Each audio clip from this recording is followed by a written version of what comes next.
Yes.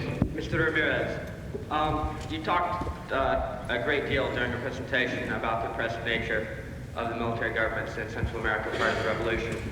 Could you then explain your reasons why during the first 18 months of the Sandinista rule, the size of the Sandinista army, which is, I believe, named after the party and not the nation, increased 400% at a time when the United States was giving Nicaragua over $110 million in aid, and President of the United States, Jimmy Carter, offered to give the Nicaraguan government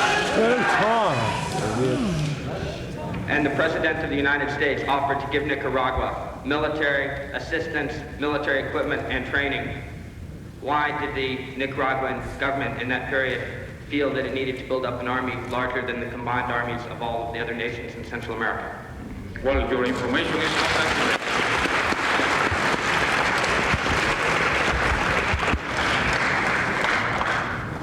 Your information is not accurate at all.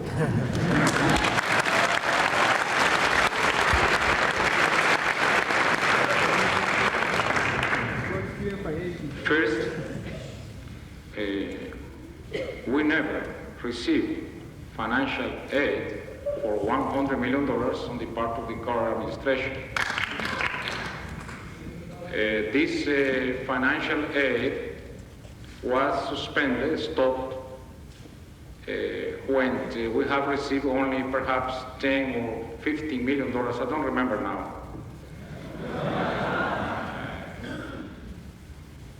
And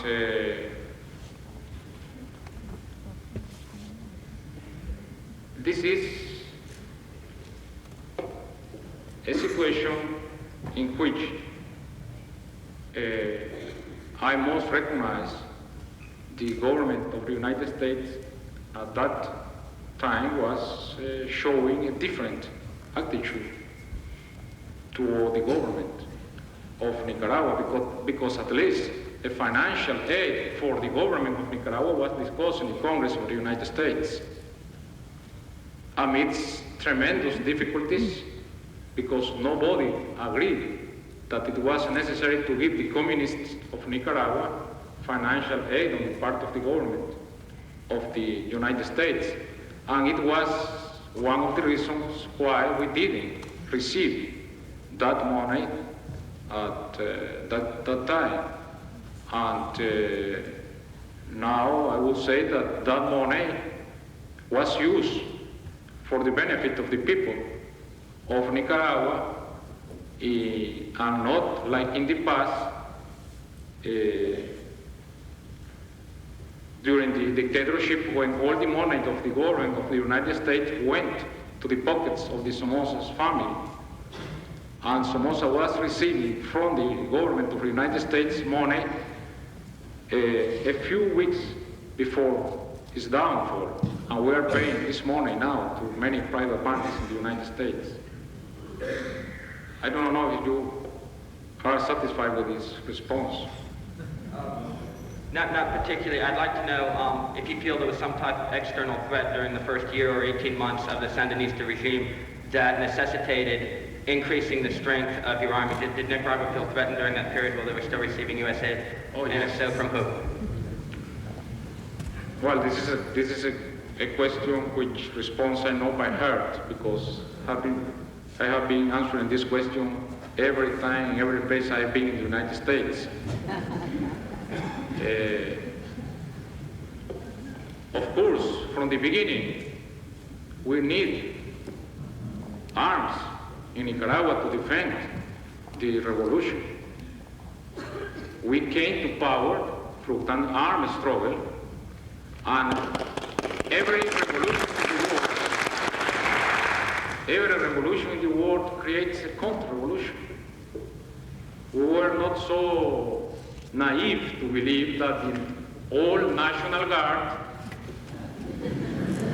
the old criminals of the National Guards of Somoza were come to the United States to work in welfare programs in this country.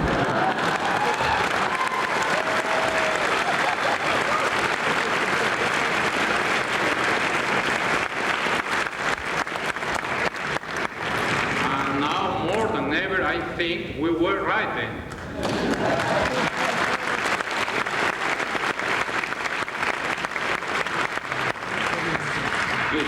Mr. Ramirez, I have two questions. First, why does your government view La Prensa as a threat if it only provides an alternative expression to the people?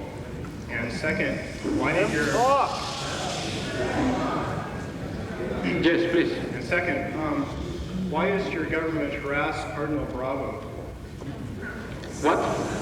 Cardinal Miguel Banda Bravo, Cardinal of Central America? What again?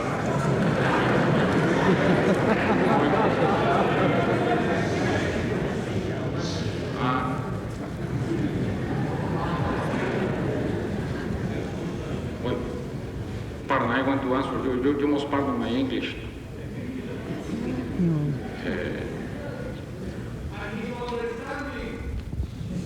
First, the case of Diario La Prensa in Managua is not a simple case of freedom of the press.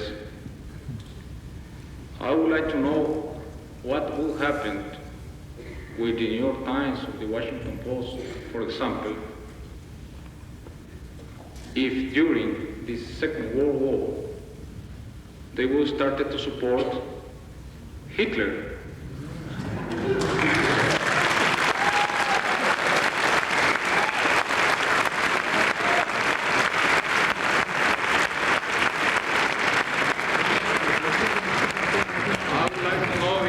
It would have been possible for such newspapers in the United States to be published amidst a state of war without any limitation. Because, I repeat, we are going through a very difficult situation of war. And the owners of the Diario La Prensa were receiving money from secret sources of this country to publish their newspaper. And it has been published in the press of this country, not in Nicaragua. They were receiving money from such institute named Institute for the Freedom of Religion, which is the same that condecorate Monsignor Obando, which is an institute known because of his relations with the CIA. And it has been published here in this country, not in Nicaragua. Those are the links Diario La Prensa has. And it is not a simple case of a newspaper being published or not being published in Nicaragua. But once, I repeat, we restore a normalization of the situation in Nicaragua, La Prensa is going to appear again with any kind of restrictions. We have not expropriated La Prensa.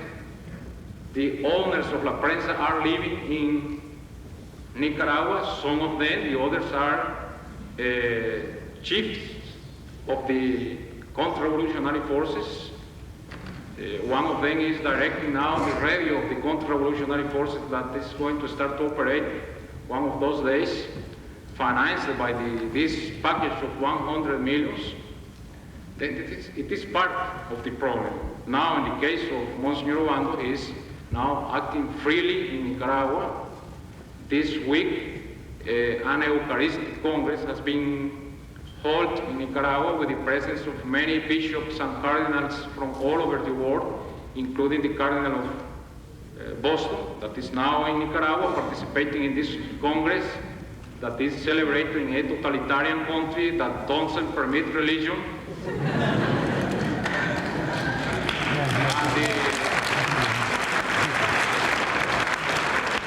And the Bishop of Washington is participating also in this country along with Mother Teresa of Calcutta.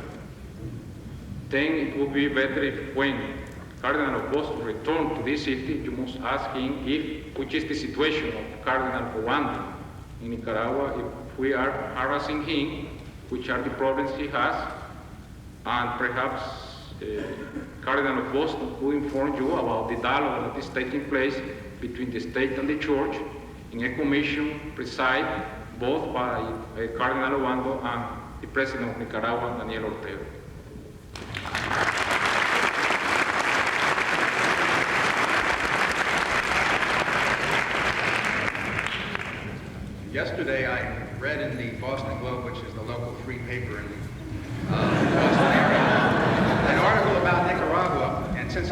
trust the information I get from the free press, which is owned by multimillionaires, I wanted to ask you a question.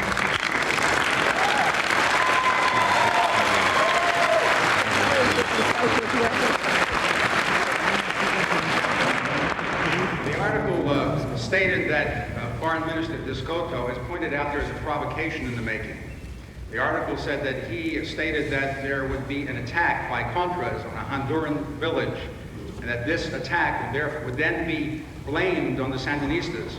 And the purpose of this provocation would be to initiate a war between Nicaragua and Honduras.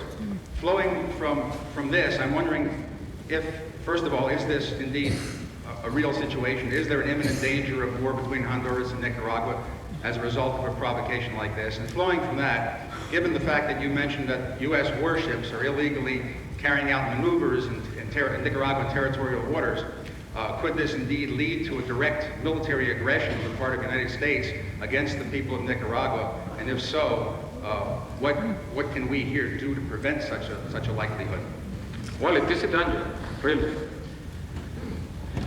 Till now, to say the truth, till now the government of the United States has been not able to provoke a confrontation between the army of Honduras and the army of Nicaragua.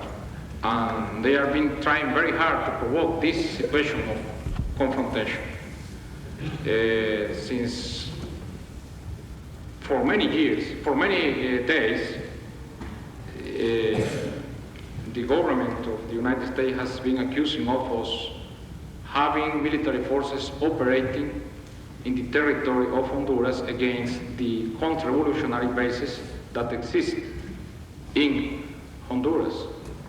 This is to provoke a reaction on the part of the army of Honduras, but till now the army of Honduras has officially denied that any military force from Nicaragua is operating in Honduras. Now, in accordance with what Padre Scotto has denounced, they are trying to provoke an artificial conflict by attacking through counter-revolutionary forces a helmet in Honduras, a little town, and then accusing the Sandinista forces that, in accordance with those information are now in Honduras, of attacking that little village and then provoking a situation of confrontation. That is the aim of those accusations, and this is the reason why we denounce it through Father Descoto. And of course, the presence of war vessels in our territorial waters is related to the same facts. Thank you. Vice President Ramirez, in light of your support of Catholicism and of democracy, how can you explain the closure of the Catholic radio station, Radio Católica? Well, Radio Católica is part of the dealing between the Church and the State now, and it is in the agenda of the Commission, headed by Cardinal Obando and President Ortega. And we are sure that this case and other cases related to the Catholic Church in Nicaragua are going to resolve once this agreement is discussed and signed. We hope that it will be possible to sign this agreement. This thing, along with many other things that concern the relation between the Church and the State in Nicaragua, are now under discussion, are part of this dialogue. Vice President Ramirez, you stated that in, I believe, the Constitution that you're against the use of torture, clearly, and other means of internal control within your country. Yet I believe there's a standard Commission on Human Rights in Nicaragua, which was very much against Somoza before 1979. Its director is named Jose Esteban Gonzalez, and now he's in exile, and he believes that human rights in Nicaragua have gotten worse since the revolution. Could you respond specifically, please, to this? Are you familiar at all with this Human Rights Commission? Well, in Nicaragua exists two commissions of human rights. The Human Rights Commission you are mentioning has offices open in Managua without any kind of limitation.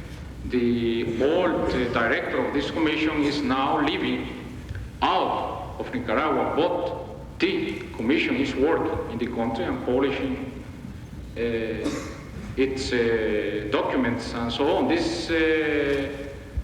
I discussed this situation 3 weeks ago with the representative from American Watch about the functioning of this commission, and he wrote me a letter after he returned to the United States stating that he was satisfied with the functioning of this commission in Nicaragua. Now, constantly, our country is visited by different human rights commissions from all over the world, many of them from the United States, American Watch, Amnesty International, and the International Commission of Jurists, and many, many others. And their reports are public.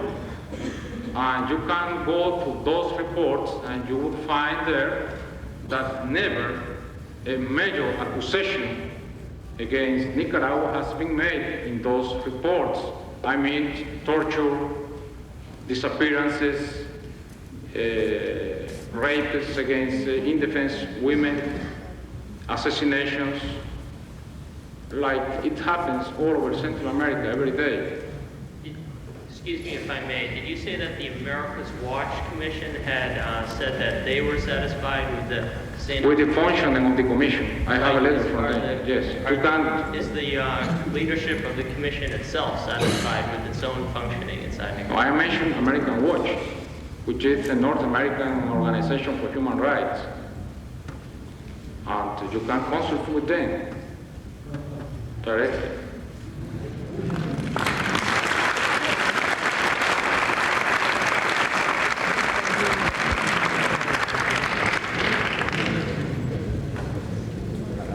My name is Arnold Contreras. I'm a student at MIT.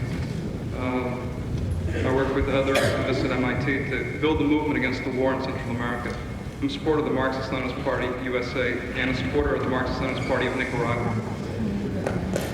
First of all, let me say that if it was up to us in this country, more of the workers and peasants of Nicaragua would be allowed to come to the United States to give their viewpoint to the people of the United States rather than the government of the United States. So in 1981, here in Boston, there were 8,000 demonstrators in the streets marching against the war in Central America. And this past fall, there were only 500. In the 5 years that have passed, many people have been wondering what is happening to the movement in the United States. The movement was quite large in the early 80s, and now the numbers are quite small. And many of us believe that one of the central features that has led to the degeneration of the mass actions in the United States against the war has been the role of the Democratic Party in the movement. For example, after 1981,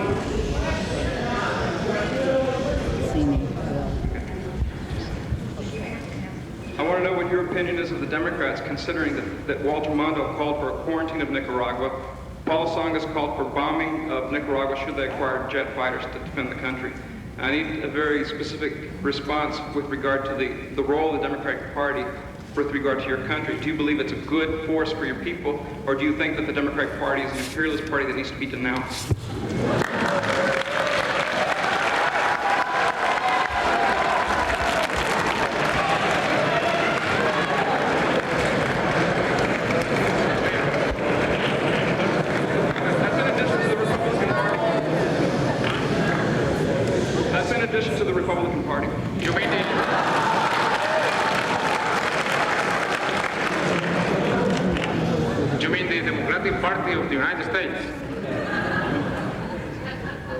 Walter Mondale in the presidential election in '84 called for a quarantine of Nicaragua.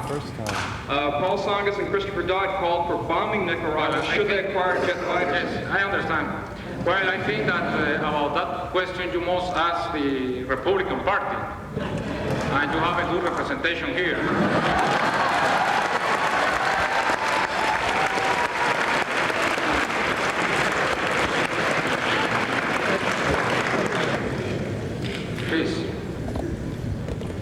everybody. Miss, I don't speak, I understand English, but I can't speak it in English. I go speaking in Spanish.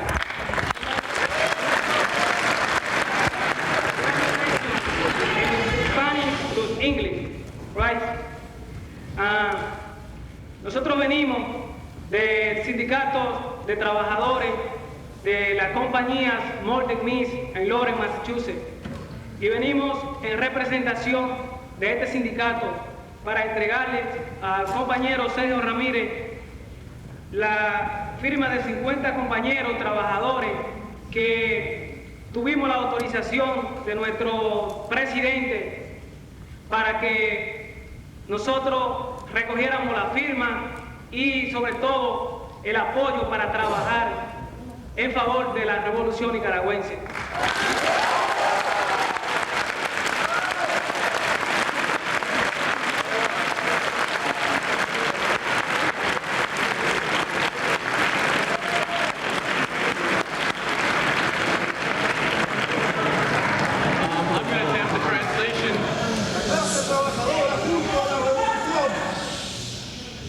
I'm going to attempt a translation to English for those who don't speak Spanish, which I think is the majority here. We come from the union in Lawrence, Massachusetts, of garment workers at Malden Mills, in representation of many of the workers there, 50 of whom have signed a petition, which he is going to read, and which he will read now. Okay.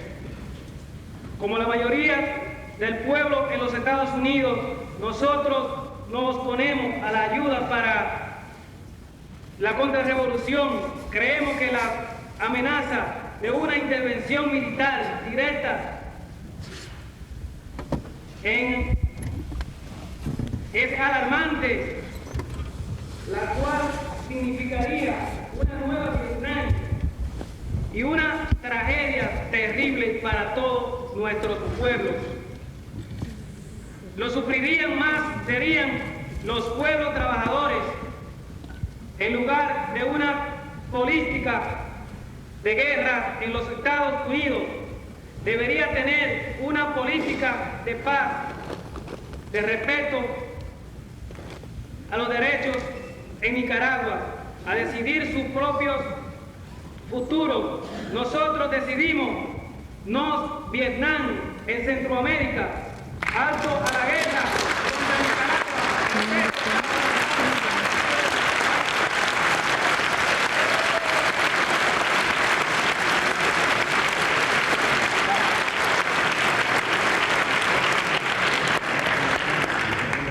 Like the majority of the people of the United States, we oppose U.S. aid to the Contras. We are alarmed about the threat of direct U.S. military intervention in Nicaragua, which would mean a new Vietnam and a terrible tragedy for all of our peoples. Those who would suffer the most would be the working people. Instead of warlike policies, the United States should pursue policies of peace that respect the right of Nicaragua to decide its own future. We say, no Vietnam in Central America, stop the war against Nicaragua.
questions. We've got another function tonight that we have to go to. Sorry.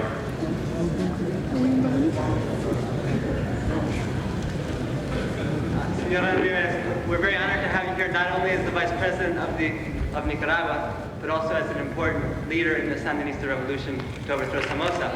And I would just like to know a little about your own personal history in that struggle, just from your own personal story. Well, I'm not supposed to give here my biography. I started to be involved in the fighting against the Somoza dictatorship in 1959. It's a long time. When I was a student of law at the University of Nicaragua in León. In 1961, I joined the Federation of Revolutionary Students, FER, and held a very close relationship with Carlos Fonseca, the founder of the Sandinist Front.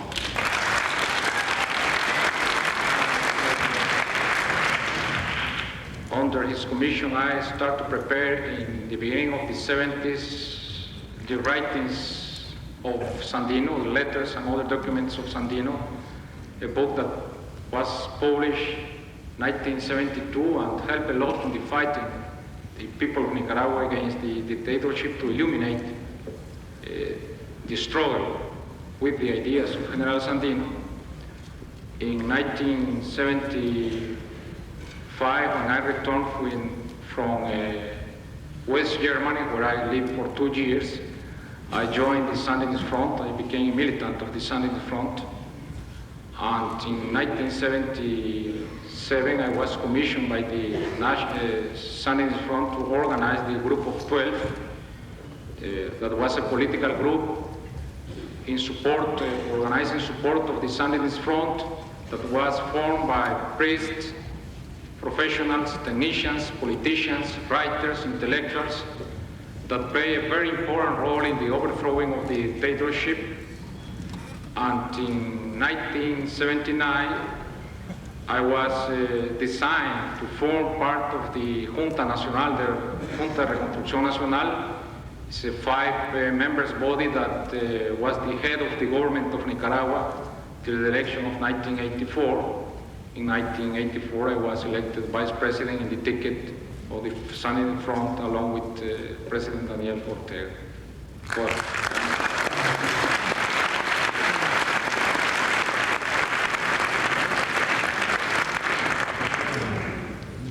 As someone who had the dubious privilege in Nicaragua to watch President Reagan on Sandinista television, live, uncensored, unvarnished, I hope the young Republicans here will respond in kind and ask their commander-in-chief to put someone like you on our national television.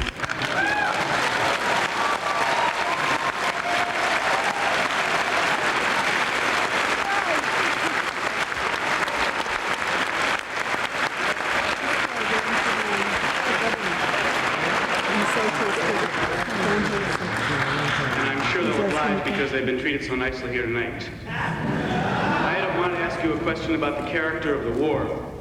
There's been much debate in the U.S. press about the stage of the U.S. war in Central America, whether or not the United States will invade, discussions about so-called surgical strikes on Nicaragua. The whole concept of low-intensity warfare has been raised in the U.S. press and is part of a discussion in our movement in this country against the war in Nicaragua. I was wondering if you could give us the viewpoint of the Sandinista National Liberation Front and the Nicaraguan government on the strategy the U.S. is employing in Nicaragua and its assessment of the concept of low-intensity war and where you think the stage is at right now. Thank you. Well, what is likely to happen now is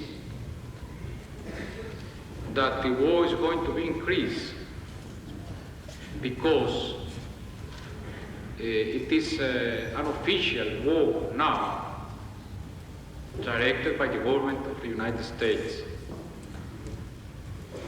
The counter-revolutionary forces through the CIA have now at its disposition $100 million. Those $100 million are not important when we think in the balance of the war. the counter-revolutionary forces are demoralized forces, and I can assure you that they are already defeated.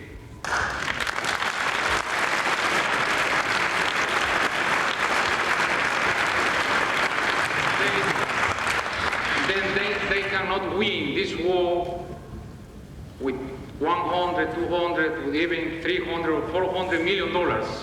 They are not going to resolve the problems they have in losing this war. I think they are only putting this money in their personal accounts, like in the past, to prepare themselves for defeat. But the problem is related to the direct involvement of federal agencies of the government of the United States in the war. And it is likely that preventive strikes against military and economic targets inside Nicaragua will happen.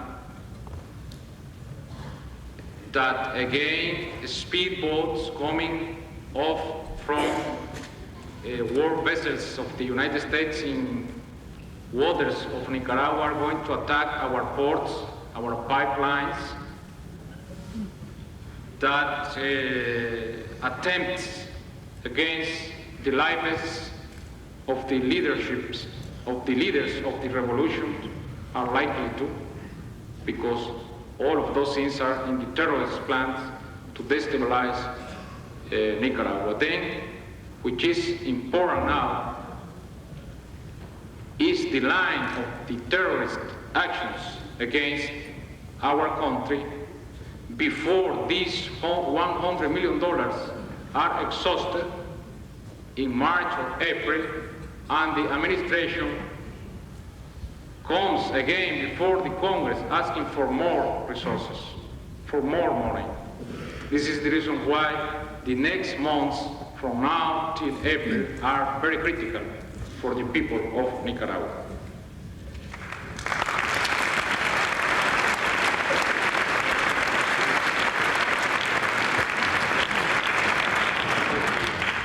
We're going to go to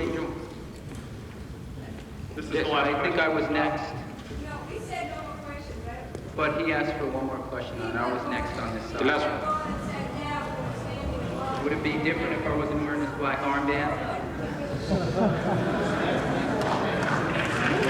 Well, I was stating this line since you first called up people in the beginning. And I and the other... The last question for this slide. Okay. Okay, go ahead, go ahead. Go ahead, yes. It's over here. This question is over here. If there's another one, it's on this side. The question is on this side. The question is on this side first. Give your question, please. Yes, Mr. Vice President. Go ahead. Vice President, you probably have been given a lot of advice from friends and enemies of your government as to how to dispose of the Hassan-Fuss case.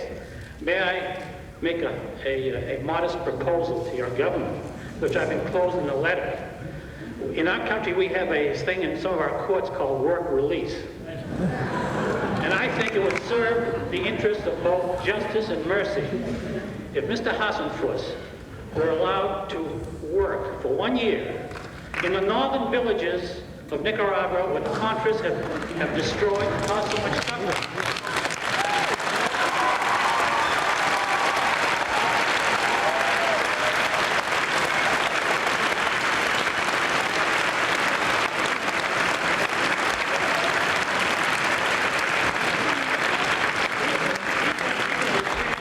He could repair the schools, the medical centers. He could even tend the graves of the victims of your country. And after that year, he could be sent home. He might make a public pledge not to commit any acts of war. in the future against Nicaragua. I think that would serve both the interest of justice. Your people would be satisfied that some measure of restitution and atonement has been made for his crimes. And secondly, the people of the United States will begin to recognize and become aware of the consequences of the war against your people. Well, I want to transmit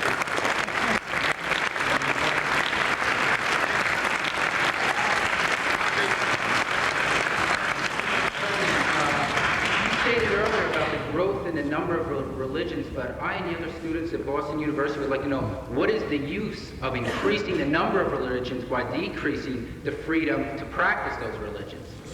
And what possible reason would the government of Nicaragua have on jailing a bishop or a priest? And is it true that the worst enemy of the Sandinistas is the rosary beads and maybe not the M16?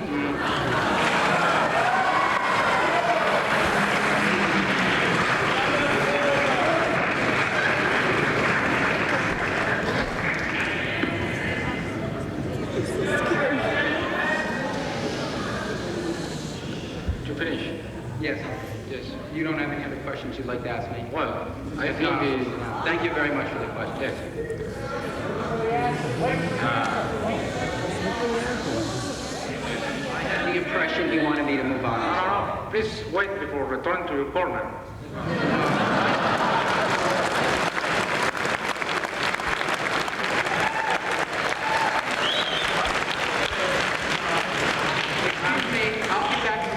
If you get back to your hall.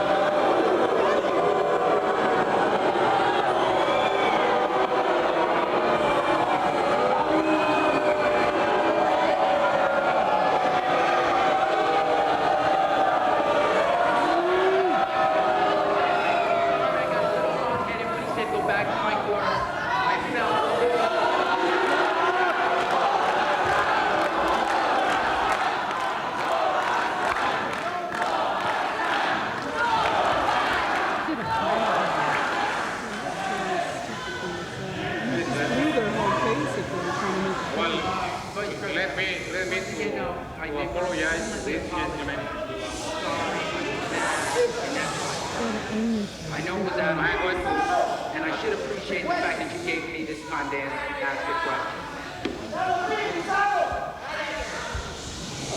Let me explain that when I said that he will return to his corner, I didn't mean any kind of offense against him. If you understand that I offended you, I present you my excuses.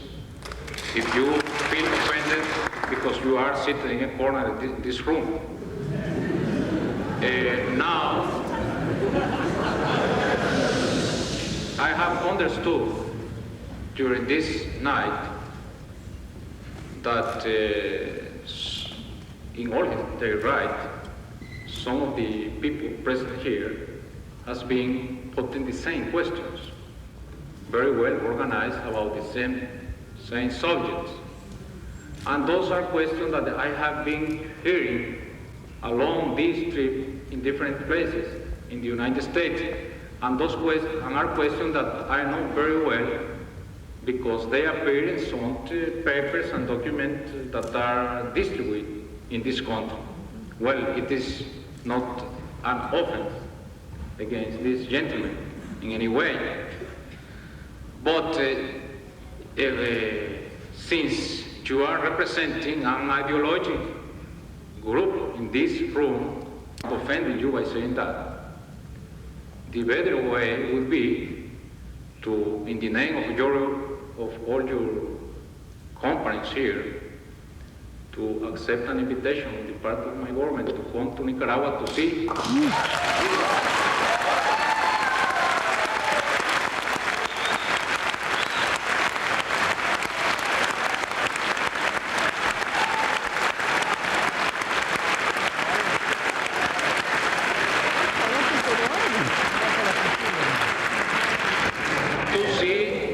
What you are saying is true or not.